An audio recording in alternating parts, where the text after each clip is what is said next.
Power Sports Videocast. I'm Troy Kirby, along with Daniel Pinne. Now, Daniel, you've worked in the Australian market for quite a bit of time in sport. You've worked for an RL team. Kind of talk about what happens when you're working with the digital side of things, because it is a little different than it is in the States. Yeah, it is, Troy. It's the Australian sports digital, industry at the moment is in an interesting space. Clubs are certainly starting to realise the potential that digital can have in their business and also in the revenue that it can bring in. Teams are starting to invest more in the space, and teams are expanding as well. When I first joined the NRL club that I was at, it was just myself that was basically taking control of the social media, the website, the video, and working in consultation with the communications team. And you look at them 2 years down the track, and we now had a team of 3 that focused specifically on video and on social media and on content for the website. So the space is certainly changing. It's really, at the moment, clubs are at that point now where they decide where they go next. And that's a real challenge for clubs and leagues and organisations over here at the moment. Does digital activation really start with Twitter, or does it stay with Facebook? What are some of the things that social media-wise Australians might be doing that's different than, say, the States? Look, at the moment it's still in its very infancy, the social media over here. Facebook is still massive, and to be honest, it's still the king in sports over here. Twitter is certainly rising, and there are some Twitter activations, but as far as the population over here and their social media use, Facebook is by far and above the highest traffic driver and provides the highest engagement as well.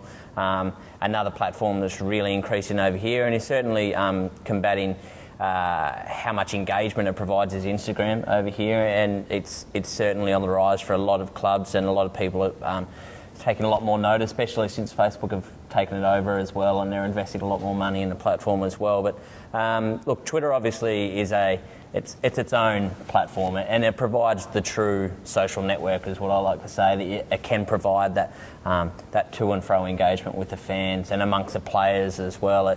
It's something that you can't really get in any other platform, but a lot of the fans and a lot of the population are still trying to get used to that and get their head around it a little bit. So there are certainly some great case studies and great examples of how clubs have used it to its benefit and how it's been able to drive revenue and drive engagement. But it's really up to be able to try to take that next step for clubs and teams. Well, okay, so when you're in an NRL team, that's like a big deal, because really there's only 22 million people in this entire continent. And they're the only ones focused on this entire rugby situation, whether it be AFL or NRL. How do you make sure that you really kind of separate yourself when you have so few people by comparison? That's 2 American cities. That's not even that big. Or it's New York. Yeah, that's about it. It certainly is a challenge. You take, for instance, we're in Melbourne today, and in Melbourne there are 32 professional sporting clubs, and you're talking to this population of 3 million people, and you compare that to, say, the state of California that has 8 professional sporting teams. And 49 million. Yeah, exactly. So it's certainly the battle for the space is massive, and it's certainly very competitive, and each club is certainly keeping an eye on what each one is doing to be able to cut through a lot of the noise that's out there. And so it really comes down to, probably first and foremost, is the content that the clubs are producing, and at a point at the moment with the balance between what the clubs are providing and also the traditional media as well, and the resources that some of the leagues are investing in that. And there is certainly a shift in to providing more behind-the-scenes content that the club has primary access to, because the traditional sports media probably hasn't picked up the digital side of things as well as they could have over here. And there's a constant battle between access to the players between now internally at the club and also your traditional media journalists as well. So it's an interesting space. How do you handle the fact that you're also historical? And what I mean that is American teams, Collingwood was founded, the Collingwood Magpies were even founded before even the earliest Major League Baseball team.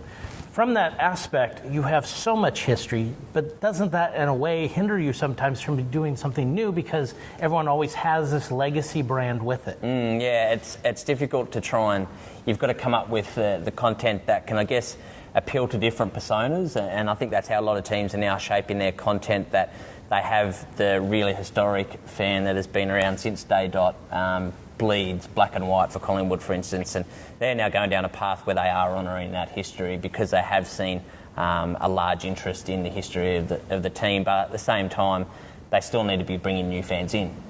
So they need to be able to provide different types of pieces of content that appeal to different personas, and that, of course, impacts your resources and where you put those resources into what you want to create and produce. So it's certainly a big issue that a lot of clubs face, that trying to introduce something new is certainly a challenge, particularly probably internally for starters, that it is different, and that, you know, to get access internally to the athletes for starters is a challenge that I'm sure every digital manager can appreciate, that trying to get access to the coach, or at the end of the day, their players, and their first and primary goal is to win on the field.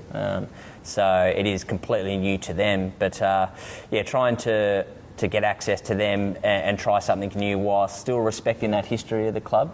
It's a really interesting space. Does it become more of a fight with traditional media outlets to say, hey, we really want to garner this access for ourselves rather than provide it to you? And does that actually go counterintuitive, because sometimes there's older people that are not on social that need those traditional buys? Yeah, it's certainly a battle that I know a lot of clubs are going through at the moment. You take, for instance, we're in Melbourne, and AFL is Australian Rules Football is the most popular league down here in Melbourne, and the AFL themselves have introduced in the last couple of years the AFL Media, which is basically their internal media department reporting on themselves, basically, and all the teams rather.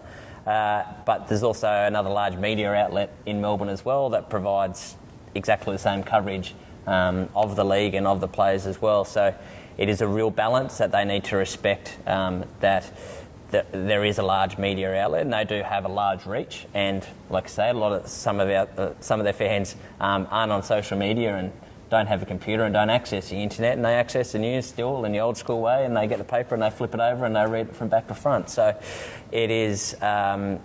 It's a battle, especially probably for the media managers and the PR managers, to make sure that they're maximising as much as they can.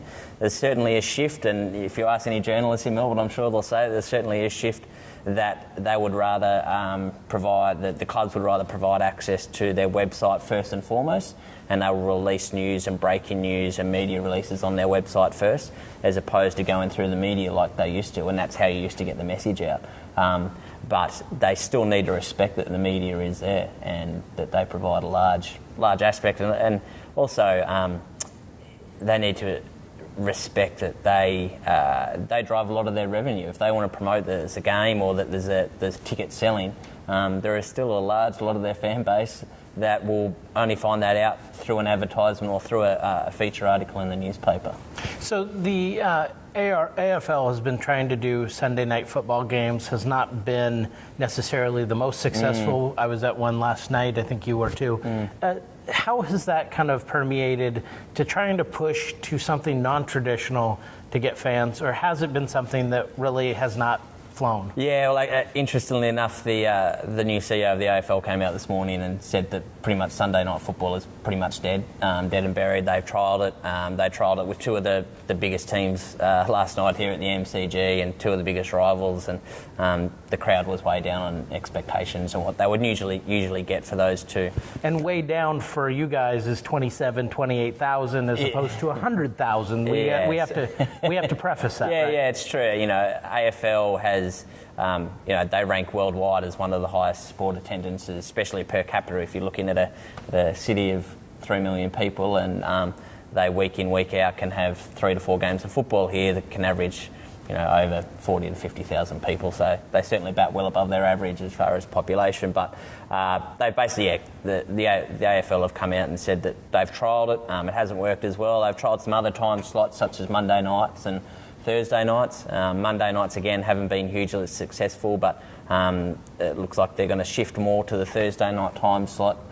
There's that balance that the broadcasters, the TV broadcasters, provide the majority of the revenue for the AFL now as well, and the broadcast rights are a huge source of income also for the clubs, because it gets distributed down to the teams as well. So they need to respect them, that the time slots that work best for them, and they will get an audience obviously watching at home on TV, but at the same time the clubs make the most of their money through selling tickets and getting people through the gate, and those time slots just don't work for them at the moment. So one of the things that usually comes from a traditional thing is that you have traditional chairs or boards that don't understand social, and a lot of times find it mysterious, think that it's giving away the store, and that people, instead of actually being a part of things, will stay at home. Has that challenge been met and superseded, that in fact does not happen? Yeah, I think it depends who you ask, I guess. There are still some people that are of that opinion, but others have seen the rise of social media and the rise of its importance. And once you can measure the impact that social media has, as far as measuring how much money it actually brings in, as soon as you put a dollar aspect on it, they all of a sudden jump off your back. So that always helps, but it does come down to being able to get that data and then analyse it to say, hey, we've got this many fans and this many of them come through the gates or they buy membership. And being able to relate those two is the key for clubs now, so they can show it in a report that people that come from a traditional background, I guess you would say now, might be non-traditional now with social media, but aren't used to social media and don't use social media, it's a report that they can understand. Okay, so if we're looking at the entire landscape, do we see NRL and AFL kind of, I wouldn't say merging, but kind of really understanding each other's kind of sales aspects, or are there always going to be those kinds of splits? Yeah, there's always going to be a bit of a split between the two. They're two very different sports. The sports, I guess, market in Australia is down here in Victoria is very AFL based, and then the northern states on the eastern seaboard in New South Wales and Queensland are majority dominated by rugby league. So it's forever been, I guess, a bit of a rivalry there, and they're both at the moment in sort of not a battle, I guess, but are competing now with a new play with the soccer. With the World Cup is on at the moment, and it's becoming rise in popularity in Australia. They've signed some big players in the last couple of years as well. And has that been more because the Socceroos have actually played a lot better? Because one of the big knocks, sorry to interrupt, but one of the big knocks was always that the Socceroos never really made the World Cup nor played well in it when they made it. Yeah, they certainly has made an impact. They first made it since, I think it was 72. Was they it made Cape it again Town, in 2000. right? Yeah, 2006 they were in there, and it's certainly helped. But it's also, I think there's always been a large, the junior population have participated in soccer and enjoyed that, and now they've been able to, I guess, for a long time, there's been I'm not sure whether it was a rift or what the background is in, I guess, in the professional soccer league in Australia, but they've now, I guess, got a major backer. They've got their league sorted out, that it is now structured appropriately, that they can now start bringing in some decent revenue. And you take the Western Sydney Wanderers, for instance, who are a new side in the last couple of years, and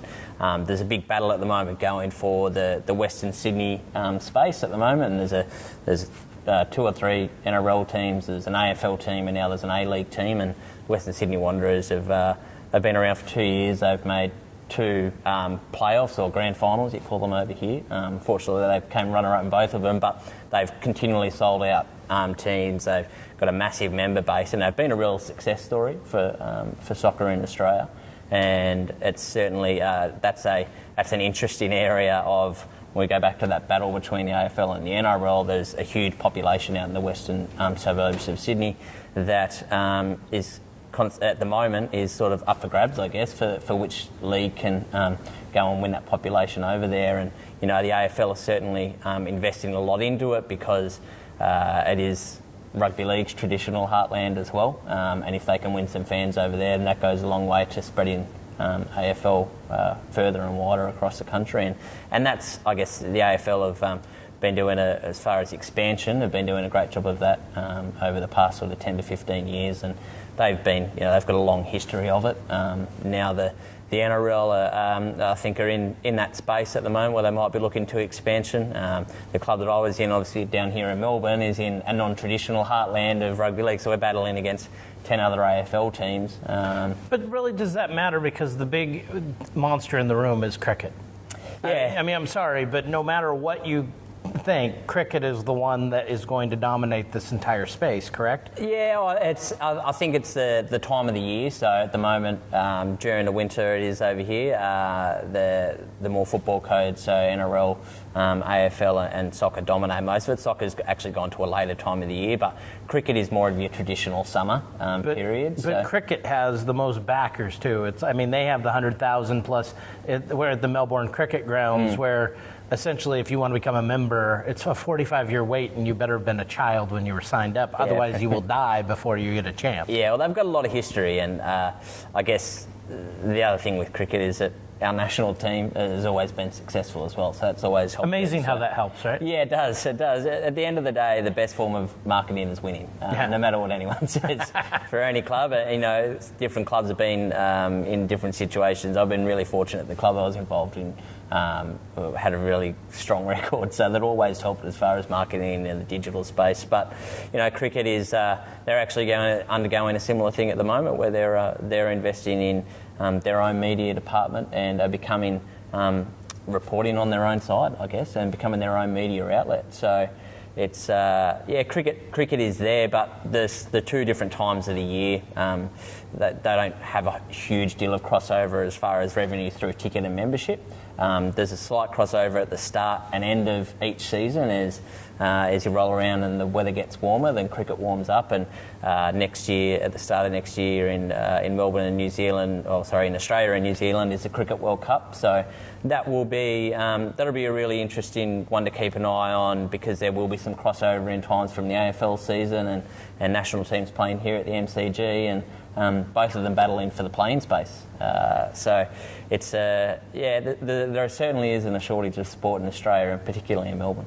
Okay, so we're at the Sport Fan Summit, and this is where all of the people who are in Australia who are part of sport really congregate. They bring people from the outside to learn what's happening in the States, what's happening in Europe. My question to you is, sell me on this, because you've been a part of it. What are some of the things that you really think stand out, and to make this conference special, really for the world? Yeah, it's probably a really unique conference that, with so much sport in Australia, but we are so isolated over here, and it's a great opportunity to hear from people like yourself and that have had success overseas in overseas markets that are, let's be honest, probably a decade, sometimes to 2 decades ahead of where we were at the same time. So to be able to learn just some lessons, and there are a lot of overlap. I've spent some time in the States and keep a strong eye on what's been happening over in the sporting industry over there, and there certainly are some overlaps that you see amongst both industries. Both of us have our restrictions as far as what we can and can't do, how we battle and how we get around those. Probably the interesting thing that we would learn from a lot of the international speakers is how we can, I guess, relate that into what we can do possibly on a smaller scale.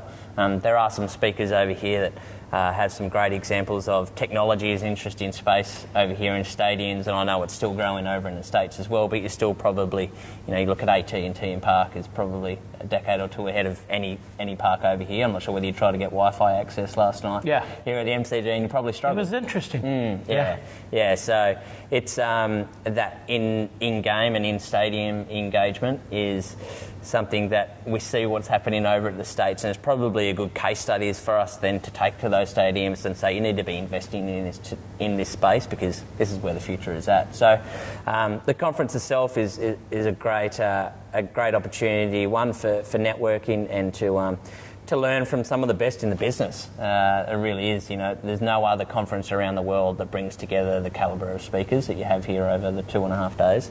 So and probably the other thing is that it appeals to the different aspects of the sporting club as well. So while digital is a major focus for a lot of us, there are stadiums and ticketing and membership or yearly tickets. What do you call them over in season tickets? Season tickets over in the States as well. So there are, and sponsorship as well as another aspect. You've got Austin Lally from Procter and Gamble speaking down there at the moment. So it's something that can appeal to every sort of role and title amongst the club. So yeah, it's really a great conference to be a part of, and I'm looking forward to the next 2.5 days. Yeah, exciting stuff. Well, thank you very much for coming on the podcast. Thanks for having me. I'm Troy Kirby with the Dow of Sports Videocast. along with Daniel Pinne. Thank you. Thank you.